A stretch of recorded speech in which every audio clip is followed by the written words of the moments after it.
Où sont les politicards? Quel est le regard que vous avez justement du contexte burkinabé en termes de liberté d'expression? On n'a jamais mené Norbert au tribunal parce qu'un article qu'il avait écrit était faux.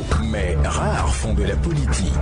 La nature est la horreur du vide. La mort du journaliste kamikaze parce qu'il a pratiquement offert sa vie pour qu'il y ait un changement. Non, toutes les femmes se battent autant que les hommes. Mais je dirais aussi qu'il y a des ministres hommes qui ne sont pas compétents mais qui sont là quand même. Ou bien. Mais quand l'actualité devient l'objet... Normalement, la notion bien comprise de laïcité permet un équilibre des confessions religieuses à l'intérieur d'un espace républicain. Tous deviennent sujets. Sans la conscience de savoir que l'autre découle de nous, ça crée naturellement en vous un sentiment de paix et ça tue tout sentiment de guerre. Le tribunal de l'actualité, c'est du lundi au vendredi à 8h et rediffusé les mêmes jours à 22h. Le tribunal de l'actualité, c'est avec Loukman Sanfo, Bernard Bougma et Geoffroy Vaha. C'est de lundi au vendredi de 8h à 9h, simultanément sur Watt FM 100.8 et sur Tree TV, la télé interactive, et rediffusée à 22h. Le tribunal de l'actualité, ne condamnez plus l'info sans l'avoir jugé. Tree TV, la télé interactive.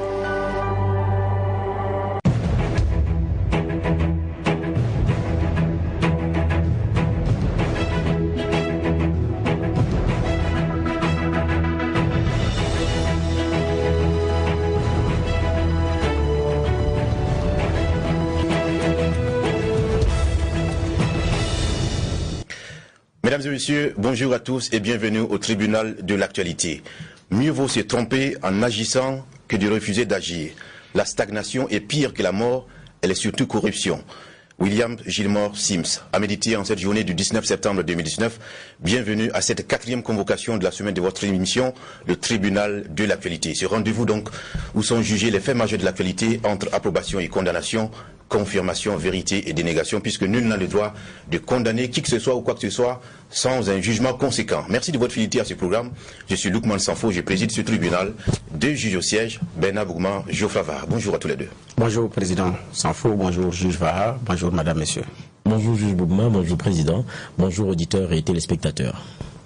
Merci à tous les deux d'être fidèles au poste. Mesdames, Messieurs, merci également à toute l'équipe de réalisation de cette émission. Et merci surtout à vous qui nous faites l'amitié de renouveler votre fidélité à ce programme. Ce matin, une seule affaire au haut, l'on va dire comme ça, l'action du gouvernement.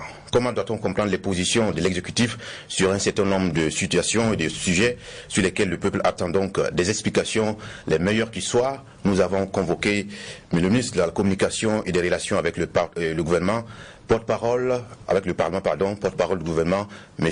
Rémi Danguino. Bonjour et bienvenue. Bonjour à vous et bonjour à vos téléspectateurs et auditeurs. Bonjour. Merci d'être sur ce plateau du tribunal de l'actualité. Mesdames, Messieurs, voici les avant-propos pour commencer.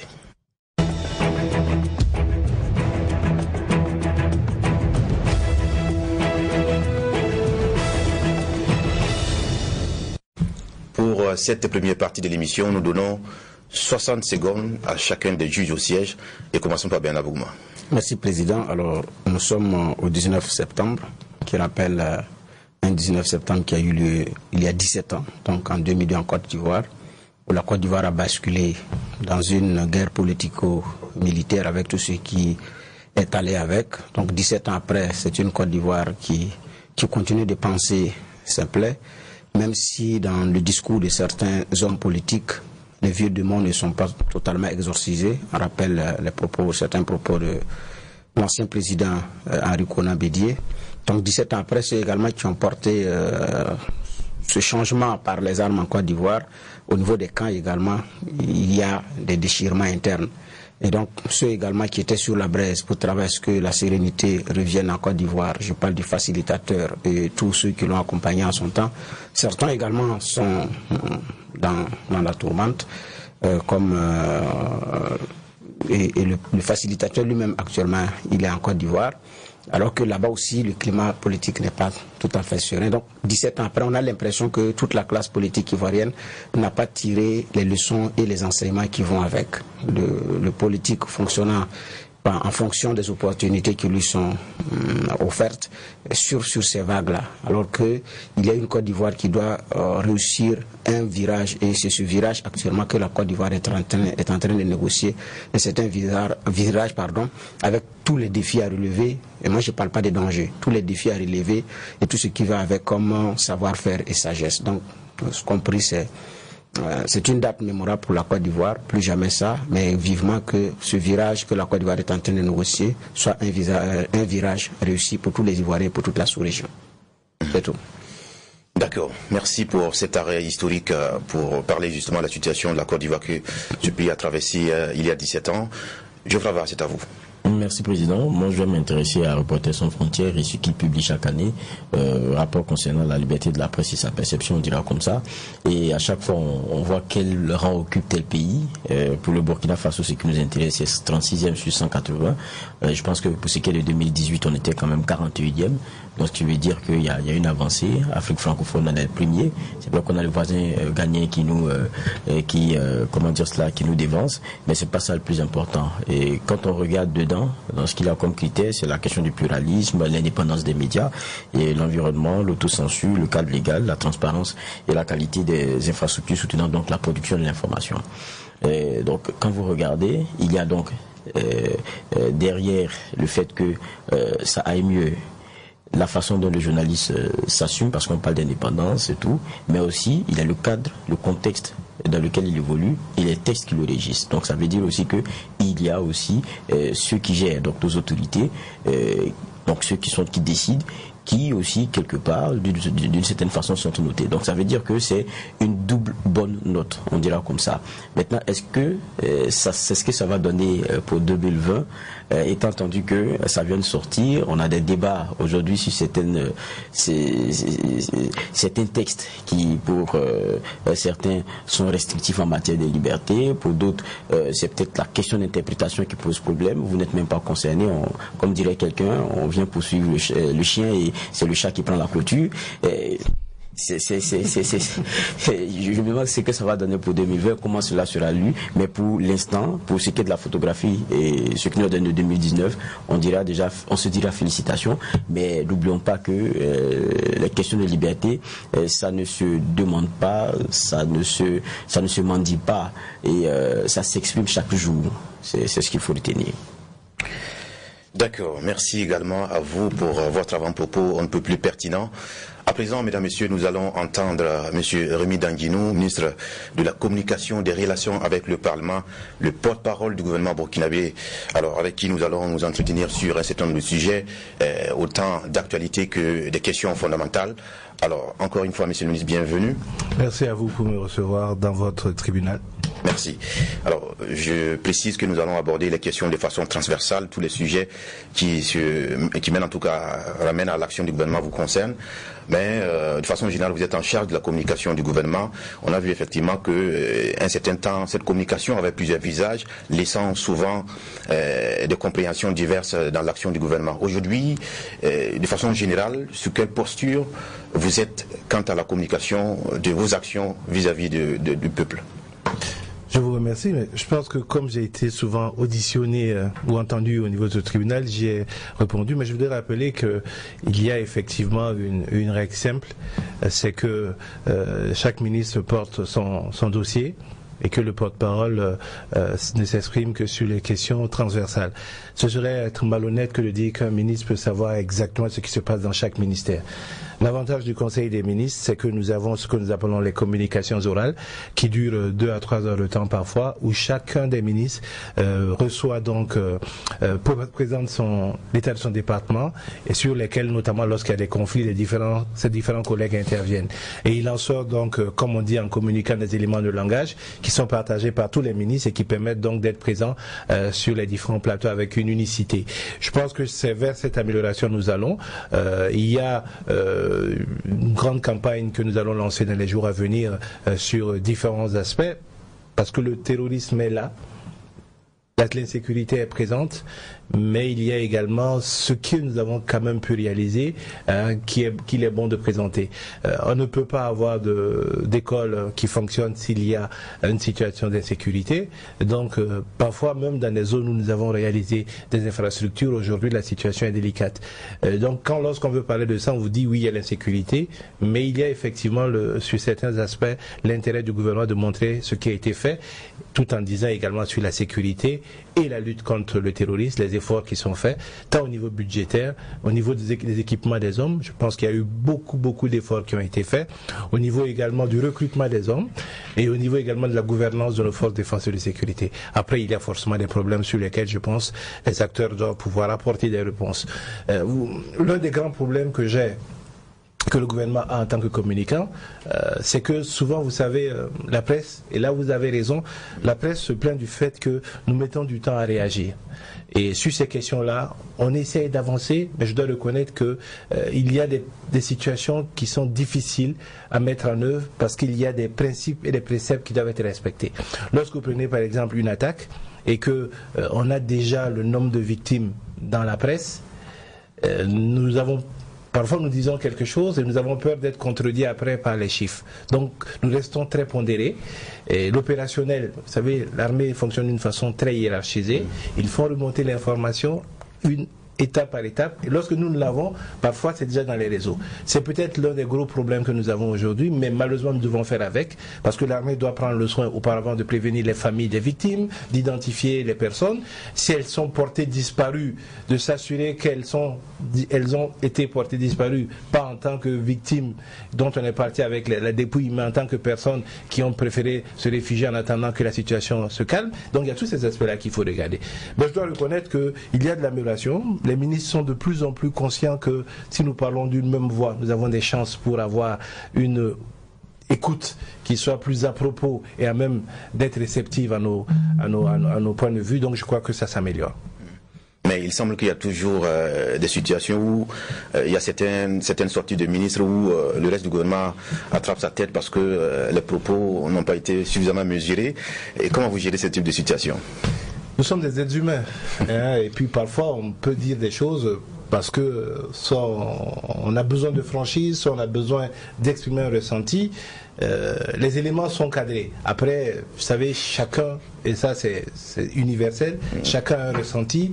Vous savez, parfois la pression sur les hommes est un peu forte, parfois elle est très forte, mais comme dit son Excellence le président du Faso, on est là pour ça, et la pression elle sera constante, donc il n'y a pas d'excuse pour ces dérapages ou ces manquements-là, mais il faut admettre que humainement, ça peut se comprendre, même si ça peut poser après au gouvernement des éléments de difficulté pour rattraper ces aspects-là. D'accord. Pour orienter les juges au siège dans leurs questions tout à l'heure, on va ouvrir peut-être le chapitre qui concerne votre département spécifique. Okay. Juste après la reprise des activités post-vacances, vous avez organisé votre CASEM sous le thème du management. C'est-à-dire que vous avez fait le constat d'un déficit. Est-ce que ça pêche au niveau du management entre vous et vos collaborateurs ? Non, ce n'est pas cet aspect que nous avons voulu mettre en œuvre. C'est surtout le fait que le management peut nous permettre d'aller mieux et d'être plus efficace. Tous les départements ont connu cette année des petits retards dans la mise en œuvre, en raison notamment de ce que vous savez, les mouvements d'humeur que nous avions connus au niveau du ministère de l'économie et des finances. Et notre optique, c'est de dire comment, grâce à ces outils-là, nous arrivons à rattraper le petit retard que nous avons obtenu. Il est clair que les relations sont importantes et que le management peut être un outil pour améliorer ces éléments. Ce n'est pas que je remets en cause les éléments. Vous savez, quand vous êtes issu du monde de la communication, de la presse comme moi, mes réunions de cabinet sont souvent chaudes. C'est comme des réunions de rédaction. Nous sommes des journalistes.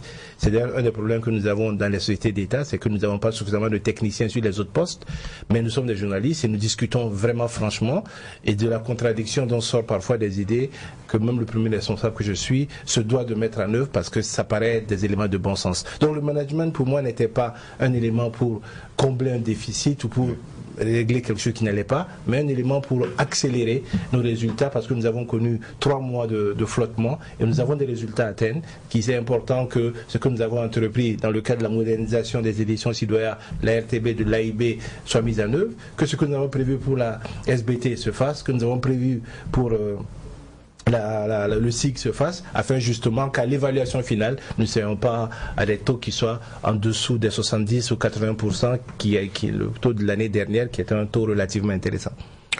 D'accord. Des questions en lien avec le ministère de la Communication, Bernard Bougma.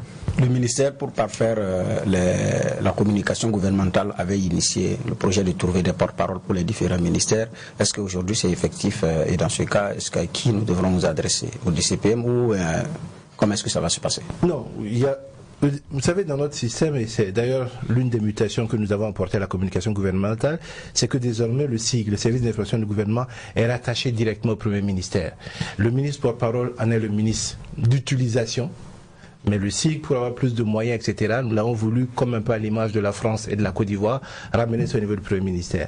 Les directeurs de la communication dans notre architecture dépendent généralement du secrétariat général. Donc parfois, il y a un certain nombre de lourdeurs. Si vous n'êtes pas dans les situations de fusion avec votre premier responsable, parfois la communication départementale peine.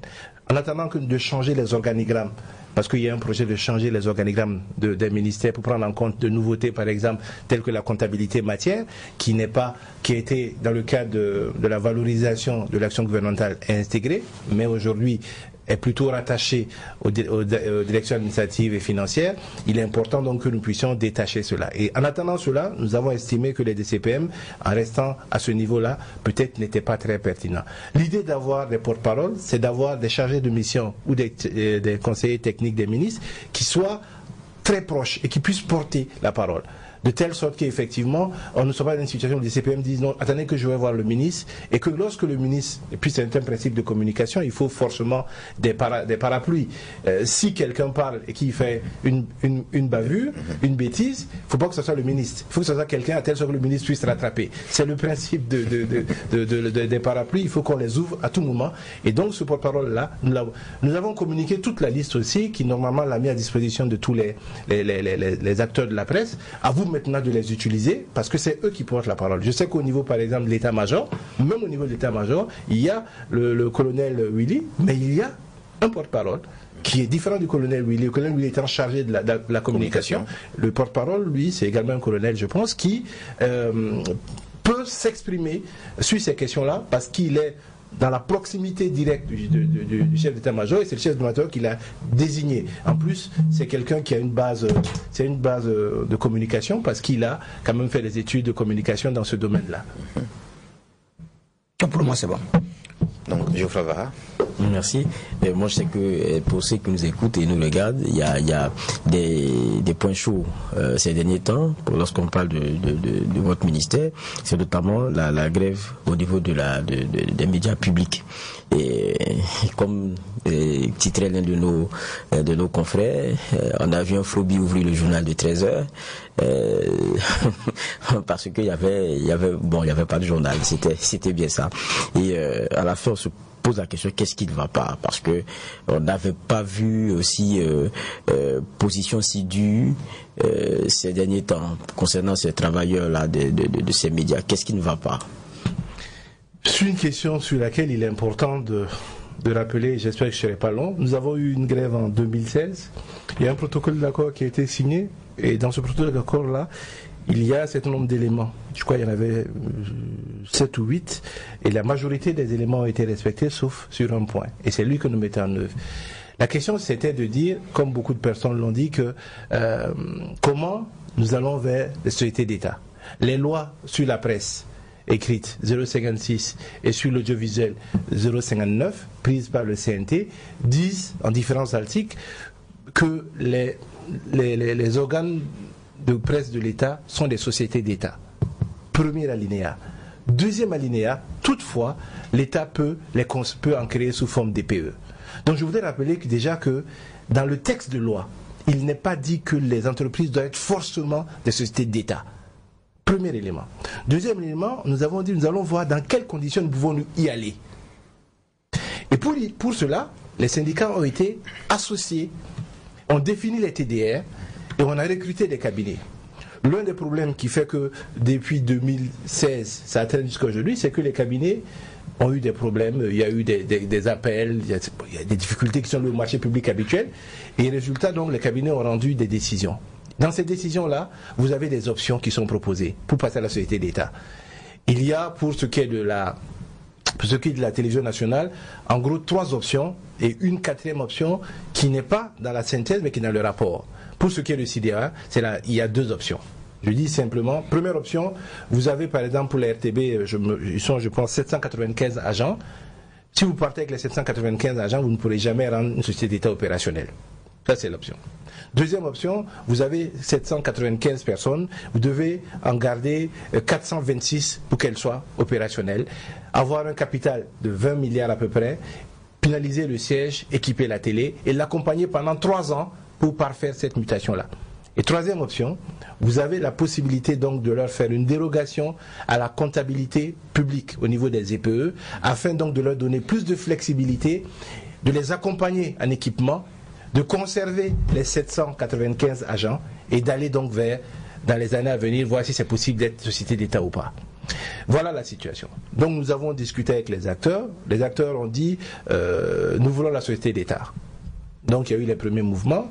Quelque temps avant le TAC, nous avons rencontré les syndicats avec le ministre de l'économie, des finances et du développement. C'est d'ailleurs une des rares négociations où le ministre de l'économie et des finances s'installe dessus, parce que comme c'est lui qui au final va dire est-ce que c'est faisable ou pas, il est préférable de ne pas lui mettre à l'intérieur. Mais il est venu et il a dit de façon claire et nette, voilà ce que je vous propose. Une dérogation à la comptabilité publique. Il a même dit, si je vous propose ce projet de décret, vous allez regarder à l'intérieur si tous les aspects que vous pensez pour donner la flexibilité ne sont pas pris. Il leur a donné un tableau. Société d'État, voilà ce que ça va vous coûter, voilà ce que ça va gagner. EPE, voilà ce que vous avez. Dérogation, voilà ce que vous avez. Et au final, nous on pensait qu'ils étaient d'accord. Donc ça a foiré. Nous les avons rencontrés encore il y a quelques jours de cela, le vendredi dernier, dans une discussion de 2h30, 2 heures à peu près, sur lesquelles donc on pensait encore que c'était bon. Au final, on nous a dit non, la première fois on nous avait dit on veut les décrets d'application, mais non, j'ai pas eu de reçu de réponse jusqu'à présent. Je ne sais pas pourquoi ça n'a pas marché. Puisque dans la salle, on était quasiment tombés d'accord. Ils nous avaient même proposé qu'on signe un protocole d'accord. On a dit non, on est venu discuter avec vous. Si on est d'accord, maintenant on va remonter voir le patron, notre Premier ministre, pour qu'on puisse signer ce protocole-là. Voilà comment ça s'est passé. Fondamentalement, nous avons aujourd'hui ce qu'on appelle un mouvement d'humeur. Les agents disent qu'ils sont des fonctionnaires qui travaillent donc de 7h30, ce qui fait qu'ils ne font pas le 20h, ils ne travaillent pas le week-end. Bon, là-dessus, je dois dire qu'ils ont raison. Pour la simple raison que en 2015, lorsque la loi sur la journée continue a été prise, on devait prendre un arrêté conjoint. Bon, c'est 2015. L'arrêté n'a pas été pris. Donc on a continué comme ça dans ce vide-là. Et aujourd'hui, ils ont le droit de dire qu'ils ne vont pas travailler. Parce que c'est vrai, l'arrêté n'a pas été pris. Je dis en rigolant à côté, ils ont le 13e mois, ce que les autres fonctionnaires n'ont pas. Ils ont les primes comment on appelle ça, les primes du code vestimentaire, ce que les autres fonctionnaires n'ont pas. Ils ont les frais de production, ce que les autres fonctionnaires n'ont pas. C'est des éléments qui sont spécifiques quand même à leur métier, qui font que je comprends aujourd'hui que, mais ils ont raison. Le texte n'existe pas. Nous avons pris le texte pour régler cette situation-là. Voilà la situation. Ce que je voudrais dire, c'est que c'est un peu dommage que nous en arrivions à une situation comme celle-là, parce que fondamentalement, je pense que on ne peut pas aujourd'hui aller vers une société d'État. Ce n'est pas possible.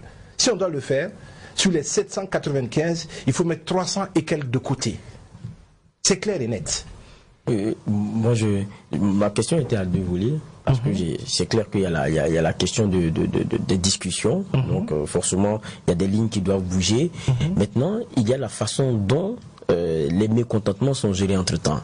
Et je parle du durcissement des positions. Quand on regarde la façon un peu totale de la position des travailleurs, on se dit qu'il y a un gros souci peut-être de la façon de manager ce problème-là. En interne, certains parlent de pression. On les entend, c'est des confrères, de pression à l'interne pour que le service vaille que vaille se fasse, malgré peut-être que vous dites qu'ils aient raison. Et pour certains, il y a des petits jeux qui sont faits, il y a des contournements qui sont essayés, et ça les course davantage. La télévision nationale, la radio nationale et Sidoya sont des instruments au service des populations en termes de communication. j'estime moi que on doit être capable, même si on est en grève, de trouver un minimum consensuel pour travailler. De la même façon que les agents n'ont pas le droit de prendre en otage cet outil-là, de la même façon l'État ne doit pas le prendre en otage en y faisant passer uniquement ses propos. C'est ouvert à tout le monde. Donc moi j'estime qu'aujourd'hui, il est important que les agents regardent la réalité. Vous savez, on ne peut pas... Il y a des situations qui sont extrêmement graves. Hein. Moi, je me rappelle en 2016, lors de la première grève, il y a un responsable dont je tairai le nom, qu'on a menacé physiquement. Quand les agents vont enlever des appareils pour ne pas que la télévision marche, ça s'est fait. Et c'était constaté par huissier. Je ne dis pas des choses en l'air. Je dis simplement, il ne faut pas qu'on estime que... Mais c'est la tendance générale. Aujourd'hui, dans tous les mouvements, il y a un durcissement à tous les niveaux. Et on estime que c'est à l'État de céder. Mais dans une négociation, nous allons vers un chemin qui est le plus... qui a mis parcours entre les deux. Comme dit le sage de Badiangara, entre ta vérité et ma vérité, il y a la vérité. Trouvons-la. Au bénéfice de la population et au bénéfice de l'institution que sont les médias de service public. C'est là où il y a le problème. Mais je crois qu'aujourd'hui, je ne vais pas rentrer dans les détails du secret, mais d'autres acteurs sont rentrés pour aider la négociation, qui ne sont pas gouvernementaux. Ils ont subi le même échec que nous. Donc ce n'est pas seulement une question de c'est l'administration qui négocie mal. Je pense qu'il y a un durcissement des positions. Lorsque vous discutez avec des acteurs ou autour d'une table, les acteurs disent ok, on regarde, on se concerte et on revient. Ils reviennent, ils disent aucun n'est d'accord. Vous dites voilà ce qu'on propose. Ils disent aucun n'est d'accord. On va rendre compte à la base. C'est quand même eux les premiers responsables. Quand vous dites, vous sortez avec le sentiment d'être sorti d'une situation et que le soir, on n'arrive même plus à joindre les premiers responsables à qui vous avez parlé, mais vous apprenez qu'ils disent ça ne bouge pas. Bon, moi ça me pose un problème en termes de... Quand vous dites qu'il faut que les acteurs regardent la réalité en face, c'est-à-dire que vos positions ne peuvent pas changer au-delà des scénarios qui sont déjà... Non, l'étude a proposé 3 scénarios. Oui, au-delà de ces scénarios-là, est-ce qu'on ne peut pas avoir un autre compromis? Le 4e compromis qui a été proposé, qui n'est pas dedans, c'est que tous les médias là, on les mette ensemble pour en faire une seule unité, pour qu'il y ait une synergie, etc. Mais personne ne voudra de ça. Donc on a même mis ça de côté. Mais il y a une proposition qui dit que si on veut garder le 795, ça veut dire que l'État va mettre la main à la poche. Mais ça ne peut pas être une société d'État. Parce qu'une société d'État, c'est une société qui fait du résultat, c'est une société qui s'autofinance à un certain niveau, c'est une société qui ne peut pas continuer à avoir les subventions de l'État. C'est une société qui paye des impôts. Monsieur le ministre, peut-être un peu là ma préoccupation. Quand on regarde la particularité de la société d'État qu'elle deviendra, c'est-à-dire que c'est un média, on connaît ce que sont aussi ses objectifs et missions, c'est au-delà de la rentabilité, c'est la question du renforcement de la démocratie, c'est la question de renforcer aussi votre communication qui est celle gouvernementale et votre action. Donc c'est pas à mettre forcément dans le même registre. Quand on fait l'étude du point de vue seulement rentabilité, qu'on oublie un certain nombre d'aspects, je me dis est-ce que ça ne pêche pas. Et plus souvent on a l'impression et là on écoute aussi certains qui regardent aussi le problème et qui jettent un regard, qui sont des professionnels. 795, ils disent c'est vrai, on se dit que il y a surnombre. Mais le surnombre, c'est au regard des objectifs et de la vision. Et pour beaucoup, il y a du sous-emploi même. Quand on regarde un peu les effectifs de certaines télés qu'on a, qui sont aussi dans la même réalité, les mêmes objectifs qui sont celles d'une télévision nationale et dans la même réalité africaine, on se dit, est-ce que c'est pas cet effort-là qu'aujourd'hui vous ne voulez pas faire? Je vais reprendre. C'est pour ça que nous proposons la dérogation. Parce que nous sommes dans un État qui estime qu'il y a des règles de fonctionnement. Quand vous créez une entreprise, vous la rentrez dans un canal. Ok? La loi dit, l'objectif en fait de la loi, et d'ailleurs c'est l'un des reproches qui nous sont faits, c'est que moi personnellement, j'ai participé à la rédaction de la loi. Je sais comment ça s'est passé. Nous disons que nous voulons obtenir un travail de telle sorte que les entreprises de presse soient à équidistance des acteurs politiques, qu'ils servent à la fois le pouvoir politique, le pouvoir législatif, la société civile, mais qu'ils servent également les citoyens dans une information qui soit juste et équitable. C'est ce que nous voulons. Pour cela, nous devons lui donner de la flexibilité, la mettre en compétition. Je prendrai un exemple. Sidoya. C'est pour ça que je dis qu'il faut faire de la mutation. Sidoya, chaque année, dans le marché public, passe des offres. Elle a le même papier qui lui est livré, les mêmes encres. Au bout de 2-3 mois, elle a des problèmes d'encre et de papier parce que les premiers échantillons qui permettent de valider comment on appelle ça, l'offre, ne sont pas ceux qui sont servis après. Deuxièmement, s'il doit y avoir des machines d'origine allemande, dont les représentants sont soit à Abidjan, soit à Accra, au Ghana. Et vous voulez qu'ils viennent réparer avant que vous les payiez. Le gars, ils disent non, c'est pas comme ça, ça marche chez nous. Faites-nous une avance de 50%, etc. C'est dans le privé, c'est comme ça. Ça ne peut pas marcher. J'ai décidé, avec l'accord du gouvernement, de changer les décors de la RTB. 2 ans que nous y travaillons. Parce qu'on ne peut pas passer le marché. On a vu des gens qui ont fait on a fait une shortlist de responsables de décor qui sont en Europe, en Afrique, etc. On nous dit non, faites un appel à candidature. On nous a même dit jusqu'à présent, il y a des menuisiers localement ici. Lorsque les techniciens sont venus, on s'est rendu compte d'une chose, c'est que sur le plateau de la télévision nationale, il n'y avait même plus un seul grand angle. Il n'y en avait pas. Donc ce n'est pas simplement des gens qui viennent mettre la lumière ici. Non, c'est des gens qui ont fait des études, qui conçoivent des choses et qui proposent. C'est un peu difficile. Donc je dis, il faut aménager ces aspects-là. Quand vous dites que les autres pays, la société d'État, RTI, combien de personnes sont laissées sur le carreau? 400 et quelques personnes. Ça ne peut pas se faire autrement. C'est-à-dire que moi je dis, vous avez une moto, un vélo, une voiture. Vous dites, je veux prendre mon vélo pour rouler sur l'autoroute highway. Ça ne peut pas se faire. Je ne peux pas prendre ma voiture et rouler sur la piste cyclable parce qu'il y a des règles qui définissent ça. Nous disons, faisons une dérogation. Et je ne peux pas imaginer, c'est-à-dire que c'est la meilleure des choses. Vous avez tous les avantages sans les inconvénients. Vous laissez EPE. Et ça s'est passé pour certaines entreprises qui ont muté. L'ARCEP, par exemple, au début, c'était une institution qui a été fait une dérogation jusqu'à ce qu'elle devienne une institution aujourd'hui. Ce qui est devenu, ceux qui gèrent les barrages, la construction des barrages, etc., avec M. Nakoro, c'était la même chose. Ils ont connu une évolution. On dit, vous allez avoir des dérogations. Vous êtes EPE. Tout ce que vous voulez faire, c'est marché public. Vous voulez compétir dans les marchés, on va vous donner. Vous voulez pouvoir passer outre les appels d'offres. On va dire, bon, on peut tout faire. Passer outre. Si c'est un bâtiment, il va falloir faire l'appel d'offres. Mais si c'est des trucs spécifiques à vous, voilà ce qu'on vous allez faire. Vous voulez gérer vos salaires, il n'y a pas de problème. On va vous donner une dérogation. Même votre conseil, c'est plus le ministre de tutelle, c'est le conseil d'administration qui va décider. Mais vous n'allez pas payer d'impôts, vous n'allez pas soumettre aux impôts. On va voir ça pendant 3-4 ans, ce que ça donne. Si vous êtes capable de vous prendre entièrement en charge en ce moment-là, on va faire le basculement. Je ne vois pas qu'est-ce qu'on peut proposer de meilleur aujourd'hui pour faire cette mutation. Je ne vois pas.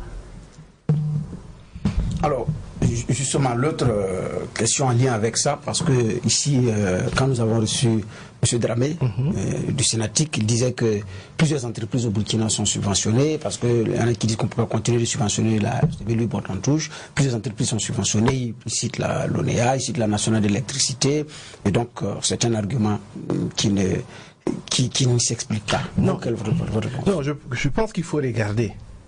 L'ONEA aujourd'hui, vous avez suivi qu'il y a des ajustements. Même nos entreprises, on a eu la chance d'avoir des dirigeants à un moment donné, il faut le reconnaître, qui ont refusé par exemple que la Sonabel, l'ONEA soit privatisée, ce qui est dans l'ordre normal des choses.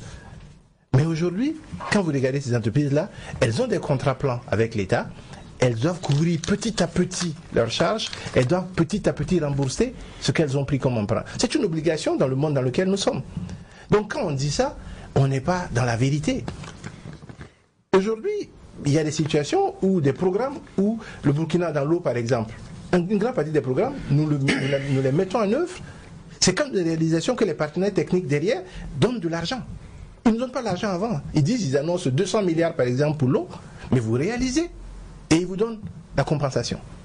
Voilà. Donc c'est un effort qui doit être fait à ce niveau-là. Ce qui est important, c'est ça. La Sonabel aujourd'hui, il y a des ajustements. On est resté pendant longtemps dans une situation, c'est uniquement lorsque la loi sur l'électricité a changé qu'aujourd'hui vous avez des opérateurs privés qui peuvent injecter de l'électricité. Mais la Sonabel reste l'acteur de la distribution et doit participer à rembourser les efforts que nous faisons. L'ONEA, c'est pareil.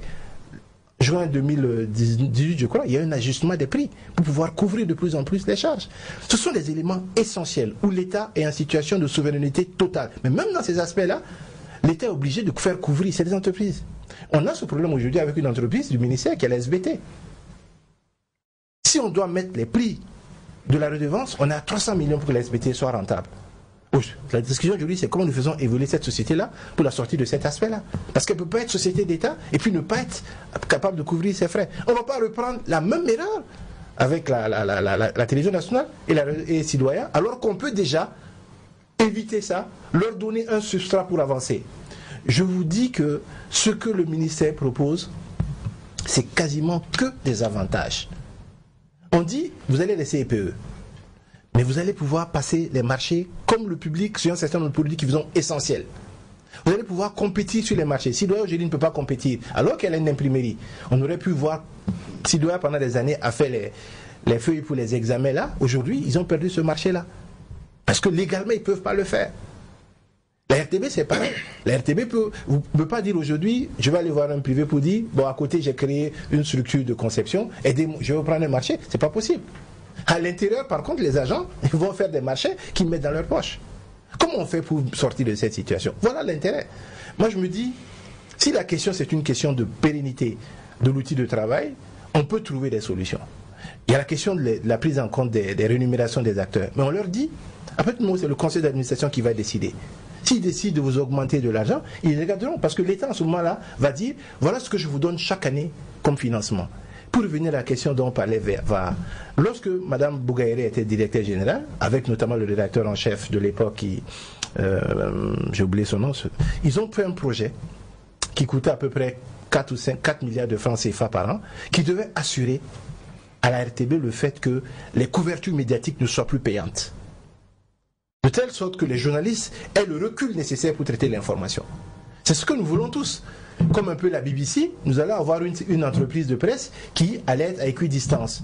Des reportages prévus pour le gouvernement, des reportages prévus pour la majorité, des reportages prévus pour l'opposition, des reportages prévus pour la société civile. Et l'État payait pour tout le monde. Maintenant, il y avait une clé de répartition. Si nous allons vers un EPE comme ça, nous mettons ça sur la table. L'État dit la subvention de chaque année, c'est 4 milliards. Point. Maintenant, vous organisez pour que nous, on ne vous paye pas, les autres ne vous payent pas. Ce qui va sortir de ça sera payant. Si je prends un exemple, le ministère de la Communication a droit à 3 reportages par trimestre, on en fait 3 en janvier, les autres, on va payer. Voilà. Donc, tous ces aspects-là peuvent participer à donner du crédit aux médias. Mais il ne faut pas avoir simplement société d'État comme une appellation et puis dire juridique. Non. Regardez les lois sur la presse. La 057, je pense, la presse écrite. La 058, c'est sur la presse en ligne. La 059, sur l'audiovisuel. Il est dit à l'intérieur, l'État crée des entreprises de presse sous forme de société d'État. Toutefois, elle peut en créer sous forme d'EPE. C'est dans la loi. D'accord, on va retenir que la dérogation que vous proposez, c'est que des avantages, sans les inconvénients, comme vous l'avez dit. On espère que les autres acteurs aussi concernés verront les choses de cet œil-là et verront comment est-ce qu'il y aura comme réaction suite à ce propos. On reste sur ce chapitre des médias pour parler de la TNT. On a vu que le comité de pilotage de la TNT, justement, a laissé entendre que les patrons des médias privés doivent débourser la somme de 75 millions par an pour, en tout cas, voir les contenus diffusés sur le territoire national. Hier, ils se sont réunis, ils ont publié un communiqué, ils disent qu'ils l'apprennent par les réseaux sociaux. Vous qui êtes en charge justement de la question, est-ce que c'est sérieux que des acteurs de premier plan comme les patrons de presse soient informés de la sorte? Et est-ce que la mesure proposée s'y est aujourd'hui? Vous savez, on ne va pas faire de la polémique inutile. On fait un comité, on sort du comité, la presse est là. Donc les organes de presse dont vous êtes sont présents. On dit quelles sont les conclusions de vos travaux. Je dis voilà ce qu'on a décidé. Les médias, les relais, les réseaux sociaux font la même. Ça s'est passé, je pense, c'était le mardi. Conseil des ministres mercredi. J'ai même pas eu le temps d'écrire une lettre encore à quelqu'un pour dire voilà. Encore que on a précisé que nous sommes sur 75 millions sur la montée nationale. Et que pour les autres aspects, parce que je vais expliquer aux auditeurs et téléspectateurs, la TNT permet de couvrir tout le territoire national. Il y a des télévisions qui ont existé pendant longtemps au Burkina, qui avaient seulement des bassins, par exemple Ouagadougou, Bobo Dioulasso. D'autres qui étaient à Kaya, par exemple, ou à Dori, ou à Gawa. Donc il y a des spécificités. Il y a la couverture nationale, il y a la zone A qui est Ouagadougou, la zone B qui est Bobo-Dioulasso, il y avait une zone C et D. Et en fin de compte, sur la proposition d'ailleurs de l'UBS TV, les éditeurs de services de télévision, nous sommes dans l'objectif de réunir la zone C et D en une seule zone, parce que c'est ce que les éditeurs proposaient. Voilà ce que nous avons dit. 75 millions, c'est la portée nationale. Pourquoi 75 millions? C'est un débat. Depuis 2 ans... Ça vous fait sourire, monsieur le ministre? Non, je souris parce que les acteurs, ils savent de quoi il s'agit. Vous savez, on va pas... Qu'est-ce qui se passe? Normalement, si vous êtes, vous, 3 TV, ici, vous voulez porter votre signal au national, vous avez la possibilité de le faire par le biais de ce que vous utilisez aujourd'hui, le bouquet canal, mais vous payez une montée satellitaire, soit une liaison au débit pour être reçue par canal et distribuée, soit vous montez sur le satellite, c'est ce que Burkina Info fait, et vous inondez l'ensemble du Burkina. Il y a un coût à la montée satellitaire, il y a un coût à cette location, il y a un coût d'entretien de vos appareils. Aujourd'hui, la SBT vient se substituer à ça et devient votre diffuseur. Si vous voulez faire... Aujourd'hui, la SBT, c'est par exemple 35 sites principaux et 25 sites de relais pour couvrir tout le territoire national. Si vous devez rester en analogique, vous allez monter sur le satellite, mais vous aurez besoin sur le sol de relais pour redistribuer ça. Vous ne pourrez, aucune entreprise nationale ne peut supporter ça. Est-ce qu'aujourd'hui une entreprise privée peut avoir 15 relais à l'intérieur de Burkina, c'est-à-dire monter 15 pylônes, avoir 15 émetteurs relais? C'est pas possible. Par contre, aujourd'hui, le numérique permet d'aller vers cela. Nous avons pris le palier le plus bas. Dans le modèle de la SBT, pour que tout le monde soit national, ce qui n'est pas possible, ils avaient dit 300 millions. On a dit c'est pas faisable. On a discuté pendant quasiment 2 ans sur cette question. Entre ce que nous propose l'UBS TV, ce que moi j'ai proposé en tant que ministre de la Communication et ce que nous avons obtenu, il y a des marges. Mais on est à 75 millions national. C'est le seuil que les techniciens du ministère des Finances et du Premier ministère et du ministère de la Communication et du CSC et de l'ARCEP et du ministère du Commerce et du ministère donc de l'économie numérique ont jugé le seuil où l'État doit continuer à mettre de l'argent. Mais ce seuil-là permet de couvrir au moins une partie et d'avoir une réponse différente dans les années à venir. Moi, je pense que la question du président, elle est très claire. Hein. C'est pas des militaires radio ou bien des policiers qui attendent de voir quel sera leur sort. Et on attend, on saute un sort communiqué puis on dit on n'est pas d'accord. Non. C'est-à-dire que un matin, je continue. Je peux continuer. Oui. Ça veut dire quoi? On dit la question de l'analogie. Parce que il y a une dynamique quand même globale, ça ne concerne pas que le Burkina Faso. Il faut passer à d'autres moyens qui sont du nouvel ère, qui sont pour les demandeurs de services en termes de qualité, un certain point satisfaisant. On y passe. Et on continue. D'abord, certains font des investissements, ils attendent. Après, c'est prêt. On commence des discussions et puis on sort parce qu'il y a les médias, on dit 75 millions, vous dites que on ne peut pas faire autrement. Mais c'est normal que certains s'en plaignent. Ils se disent, on a discuté, vous dites 300 millions. L'investissement pour tout ça, c'est 40-43 milliards, c'est bien ça? 44 milliards. 44 milliards. Vous dites 300 millions. Quand on propose 300 millions, si on prend une dizaine de chaînes, on a quoi? 3 milliards? C'est ça? On a 3 milliards. Pour un investissement de 43 milliards, je pense que sur 3-4 ans, ils ont fini de recouvrir tout ce qu'ils ont investi.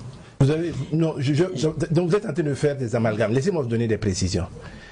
44 milliards, dont 22 milliards ont été apportés par l'État sous forme d'exonération, de facilité, etc.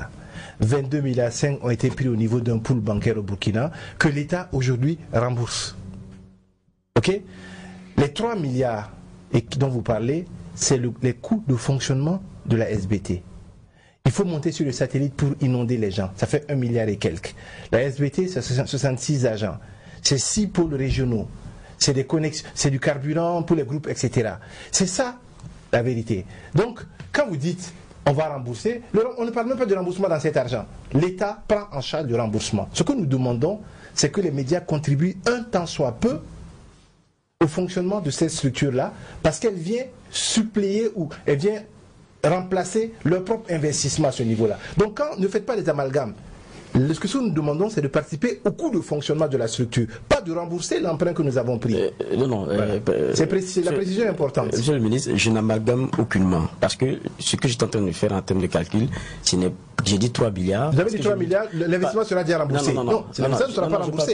Je ne parle pas d'investissement remboursé. Ah, d'accord, donc j'ai mal compris. Quand j'ai dit 3 milliards, c'est-à-dire que quand vous dites la première proposition, c'est 300 millions, j'ai dit, mais on est dans la démesure déjà. Parce que vous multipliez par 10 chaînes, ça fait 3 milliards l'année. Et sur combien de temps on a déjà recouvré tout ce qui est investissement? J'ai dit, il y a un problème. Non, c'est pas ce. Je vais vous rappeler. Je vais dire que c'est une question de mesure. Non. Participer, oui. Dans ce domaine-là, monsieur Vaha, j'ai la prétention de penser que je ne vais pas. Je connais le secteur. Je suis issu du secteur privé. Et si aujourd'hui, nous avons pu tirer jusqu'à 75 milliards, je ne vous dirai pas ce que j'ai proposé, mais si on est plus à 75 milliards, c'est que 75 millions, c'est que nous avons fait la dure. Nous avons fait la dure. Les acteurs dont vous parlez, je les ai reçus plusieurs fois. Je les reçois encore demain à 11h. Je sais de quoi il s'agit. Je sais ce que ça coûte aujourd'hui pour certains acteurs d'avoir mis parce que je ne parle pas des anciens, mais il y a 5 télévisions aujourd'hui au Burkina, dont 3 qui sont opérationnelles, parce que celles qui passent la musique, je ne les considère pas comme des télévisions opérationnelles, qui ont mis des investissements en œuvre. Parce qu'on leur a dit, la TNT va se faire à telle date. Aujourd'hui, à la différence des autres, qui sont captés par tous les Burkinabés, ils ne peuvent pas être captés que si ils ne peuvent capter que parce qu'ils sont allés sur Canal. Mais ils n'ont pas demandé à y aller. C'est parce qu'on leur a dit, venez prendre une fréquence, on va vous donner le moyen de diffusion. Je sais de quoi il s'agit. Par contre, ce que je dis, c'est que nous devons aussi regarder les choses de façon honnête. Une télévision qui a un émetteur, c'est au moins chaque année, en termes de coût d'émetteur pour l'entretien, le minimum qu'on puisse mettre. Parce que même si vous mettez le courant sonnement à l'intérieur, pour un émetteur, vous avez au moins 150 000 francs par mois. Comptez donc 2 millions. Je fais un calcul, c'est vous montez 2 millions par. Moi, je monte sur le satellite avec mon entreprise privée qui est Burkina Info. Je paye 3 600 000 par mois. Ça fait 5 200 000. Vous payez les frais, vous êtes à peu près à 7 ou 8 millions. C'est ce qu'on demande à chacun de mettre sur la table pour être national. Si vous ne pouvez pas être national, vous restez dans les zones où vous voulez rester. Mais par exemple, l'offre dont vous parlez, par exemple, ça vous permet pour celui qui a le bouquet d'être à la fois national et vu dans d'autres pays. Ce qui est différent en termes d'offres pour ce qui est de l'offre nationale que vous faites. Autre chose, il y a le modèle économique des médias que nous sommes. Moi, quand on discutait tout à l'heure, il y avait quelque chose d'intéressant.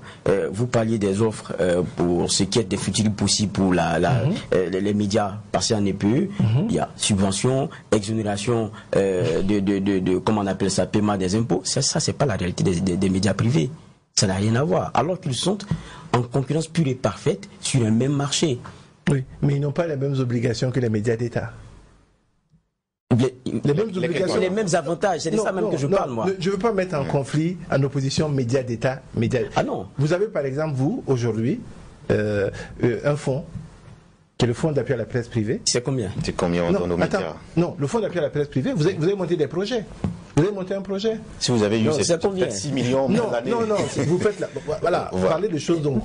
Oui. Je ne parle pas de la subvention, je parle du fonds. Okay. Aujourd'hui, dans le fonds, nous avons 1 milliard et quelques. Il y a un appel à projet jusqu'à comment on appelle ça, jusqu'au 22 septembre.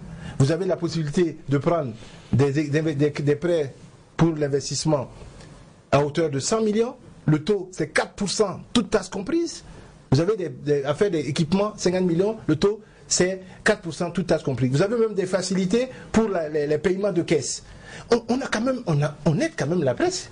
Je suis tellement abasourdi quand j'attends ça, parce que les acteurs de la presse étatique disent, monsieur le ministre, vous n'aidez que la presse privée. La presse privée dit, monsieur le ministre, vous ne travaillez que pour les médias d'État. Je suis un peu abasourdi quand j'attends ça. Regardez la vérité des faits. Alors, justement, la première question par rapport à, Geoffroy a dit quelque chose d'intéressant sur la concurrence. Nous sommes sur les mêmes marchés, c'est les mêmes communicants, comme on appelle ça, ceux qui communiquent dans les spots, les reportages facturés. Les mêmes clients, oui. Voilà, les mêmes clients. On a pratiquement la même assiette. C'est la même assiette. Voilà, le préjudice de l'État. Et donc, déjà, à ce niveau-là, il y a une réalité à prendre en compte que nous ne sommes pas logés, effectivement, à la même enseigne. Donc, il y a ce détail-là qu'il faut tenir compte. Mais l'autre aspect, c'est que la TNT arrive, une société, donc la SBT est là, elle fait les projections, elle installe les sites. Les gens sont embarqués, effectivement, dans un nouveau système. Certains étaient dans l'analogique jusqu'à ce que le numérique vienne le retrouver. Et puis, on ne dit pas d'abord, quand vous allez installer une télévision, vous avez l'ambition de couvrir le territoire national, vous payez 100 millions, vous payez 1 milliard par an. Il ne sait pas. Un matin, il y a une annonce. Mais il sait qu'un jour, il y a des notes qui vont sortir. Et après, est-ce que ce n'est pas la SBT qui n'a pas pris cette réalité-là est-ce que c'est le moment idéal? C'était pas de faire ça avant. C'était un piège finalement. Pour que les uns et les autres sachent à quoi ils s'engagent. C'est comme si c'était un piège. Non, je comprends les difficultés que les télévisions vont avoir. Et j'en suis peiné. Et je pense aussi que la question aujourd'hui, c'est de regarder les réalités en face. Nous avons discuté sur 2 ans pour arriver à ça. On a décidé que l'inspection du signal sera le 31 octobre à 23h59. À partir du 1er novembre, il ne doit plus y avoir d'analogique. Aujourd'hui, déjà, il y a des problèmes qui se posent pour un certain nombre d'acteurs qui sont dans les bandes analogiques, parce que notamment avec le développement de la 4G, il y a des problèmes avec ces fréquences-là. Ce que je veux dire, c'est qu'il y a un modèle qui est là. Depuis le départ, vous savez, vous payez des fréquences à l'ARCEP.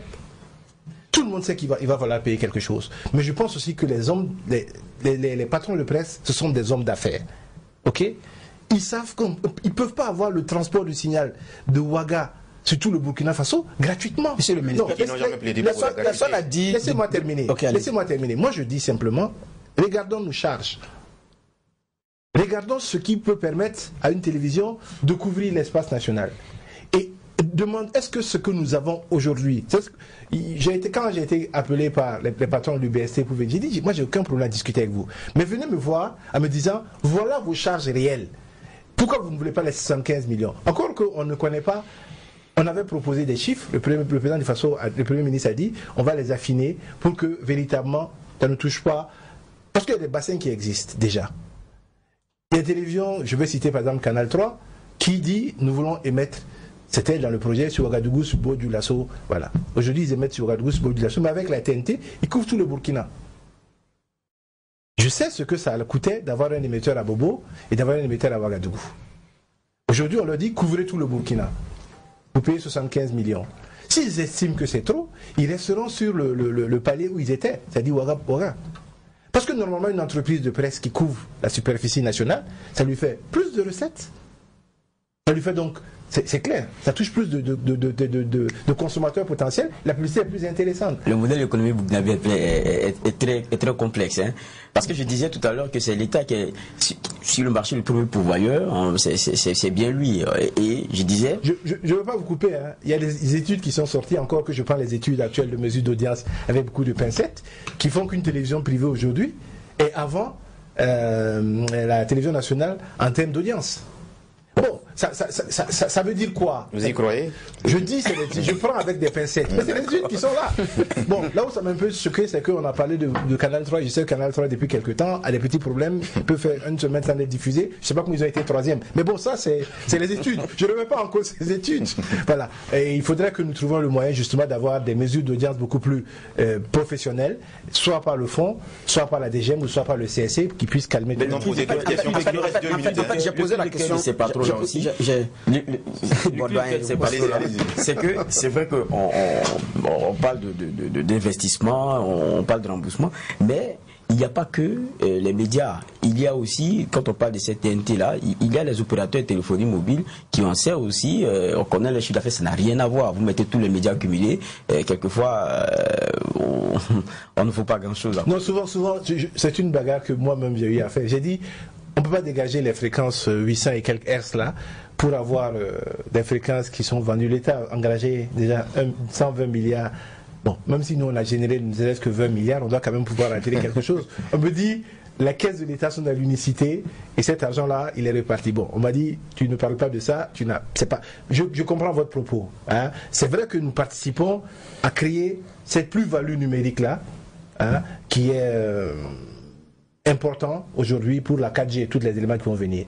Et je pense que c'est à ce titre-là justement que le gouvernement fait l'effort de dire, ok, si le modèle c'était de 300 millions, on a proposé 200 millions, vous avez dit non, vous avez proposé ça, on dit c'est trop bas, allons à 75 millions et nous allons assurer, grâce justement à cette plus-value-là, le différentiel. Voilà un peu comment ça se gère. Ce que je veux dire, c'est que nous sommes dans un espace où, effectivement, il faut...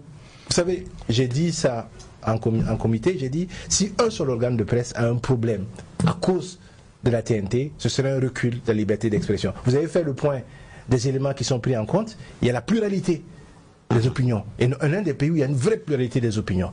Donc il faut travailler à ce qu'aujourd'hui, les médias ne soient pas pénalisés par ces textes-là. Mais il y a des réalités de fait. C'est que cette structure-là a un coût que si chacun du gouvernement devait mettre en place, on n'aurait pas pu le faire. On a un gain. Ce gain-là, il faut qu'on l'accepte, de le partager. Maintenant, je reçois demain à 11h les patrons de presse.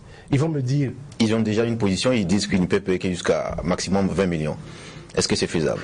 Est-ce que c'est vrai? Est-ce que c'est réaliste? Je dis aujourd'hui, vous pour aller sur Canal, vous payez plus de 20 millions par an. Pourquoi vous ne voulez pas pour être porté national payer? Attends, arrêtons de... C'était un dispositif national, ça n'a rien à voir avec Canal. C'est national. Certains pays de la sous-région. Mais ça veut dire que c'est extraordinaire ce que vous me dites. Là où vous avez la télévision nationale, la TNT, c'est tout le Burkina, avec 100 décodeurs. Mais l'autre, c'est sans frontières. Non, si vous préférez donc être sans frontières, donc ne payez pas la SBT. Restez sur le bouquet Canal. Non, c'est des choix économiques qu'il va falloir faire. Parce que quand vous m'envoyez cet argument, ça me fait sourire. Non, nous sommes désolés. C'est par défaut que nous sommes sur Canal. C'est une acculturation. C'est parce que nous n'avons pas de contenu sommet intéressant. Et la TNT, c'est ça. La TNT, c'est donner à la chaîne nationale un contenu. Comment dans un pays, c'est Canal qui doit être le diffuseur de ce pays-là, alors que nous avons 14 chaînes nationales? Il faut que les chaînes nationales mettent du contenu. Ça, les gens n'auront pas aussi d'autres choix. Mais peut-être c'est parce que de la culturation dont vous parlez. C'est peut-être aussi parce qu'on ne fait pas d'efforts. Comment on veut... Vous avez... Je prends le cas de Tora TV. Vous êtes là depuis 2 ans. On vous regarde. Vous travaillez sur vos contenus, ça vous coûte cher. Il y a des entreprises qui sont là depuis 2 ans comme vous, continuent à jouer de la musique. Pourquoi? Il y a des chaînes qui sont là depuis des années, qui repassent les mêmes programmes depuis 10 ans. Il y a des chaînes de télévision aujourd'hui qui n'ont que 2 caméras et qui disent qu'elles sont télévision. Il y a un minimum aussi qu'il faut qu'on ait. Il faut qu'on se dise cette vérité-là. Nous, on n'a pas de... Pour postuler pour ces fréquences-là, je ne sais pas c'était quoi. C'était 30 millions la caution, je crois. En Côte d'Ivoire, pour pouvoir rentrer dans le marché, c'était 1 milliard la caution. Il y a un marché qui est différent d'ailleurs. Non, je suis d'accord, c'est 1 milliard la différence. Le résultat, c'est que jusqu'à présent, ils ne peuvent pas faire la TNT. Parce que ce n'est pas réaliste avec nos pays. Mais je dis, si on prend notre réalité, et soyons également, quand on dit 20 millions, je dis c'est pas vrai. Aucune entreprise ne peut être portée nationale avec 20 millions. Ça n'existe pas. D'accord, on attendra de voir ce qui sortira de la rencontre avec les concernés. Vous savez que c'est pas facile. Merci à vous, monsieur le ministre en charge de la communication, d'être passé. Bon, je n'ai passé que de communication. Alors que je m'étais préparé à parler d'autres choses. Évidemment, malheureusement, le temps n'a pas suffi. On aura certainement l'occasion d'y revenir si vous souhaitez, parce qu'il y a bien des sujets sur lesquels on aimerait bien entendre. Je reste à votre disposition alors. D'accord. Mesdames, messieurs, toutes nos excuses pour avoir traité que 2 sujets principalement, on va dire. On espère vous retrouver pour d'autres façons de traiter aussi les actions du gouvernement. On s'arrête là, on retourne demain pour la dernière convocation de la semaine. Que la paix nous fasse la guerre, que la guerre nous fasse la paix. Au revoir.